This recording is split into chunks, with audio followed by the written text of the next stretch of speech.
want to ask you, a couple weeks ago, actually, John was here at the time, and you promised no mudslinging when it came to this gubernatorial campaign. However, just last week, you likened one of Meg Whitman's ad to a Nazi propaganda architect, if you will. You've said you're sorry for that, but it's more of the mudslinging that I want to focus on. You said no on that. Yeah, okay. But yet, right out of the gate. No, wait a minute. So I wasn't even out of the gate. I was up in the hills of Oakland, and I'm jogging. I'm catching my breath, and this guy pedals up on his bicycle, and he's got, I don't know, I think he was in his, right in his bike outfit, and there's another guy standing around, and we have a chat. And, I make mention of propaganda, and I referenced that fellow from Germany, which I probably shouldn't have. But this was just a private conversation. Nobody had a pencil. Nobody said, by the way, is this a statement that you're making to the public? This is just a couple of guys, Yeah, but you've been around enough to know that pretty much anything you say with the public eye that you are in, it's on the record. Well, no, I really didn't think so. Normally people say, hey, I want to take down, I'm taking this down.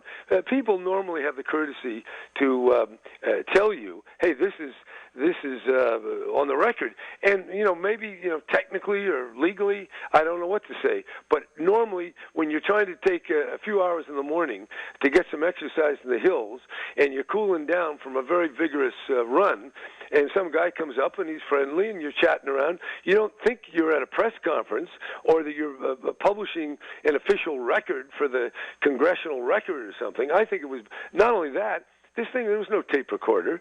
And so when you take the context of where we were and what time it was and who was there, and then you get it into quotes, and then pretty soon it becomes something far more impactful than it was ever intended. So, yeah, I got the word. Once I'm in my position, I can't really ever say anything, just musing in my mind. I guess that's the thought. But it really does mean that politicians are always very controlled and not very spontaneous in their communications with And people. so, for the record, you don't think that you have done any mudslinging as of yet? Well, it wasn't mudslinging. It was just kind of cooling down and having a conversation with a couple of guys, sitting on their bikes or standing next to the little water fountain out there in the Oakland Hills. So, all right. Yeah, I got it. Okay. Look, the message is, mum's the word.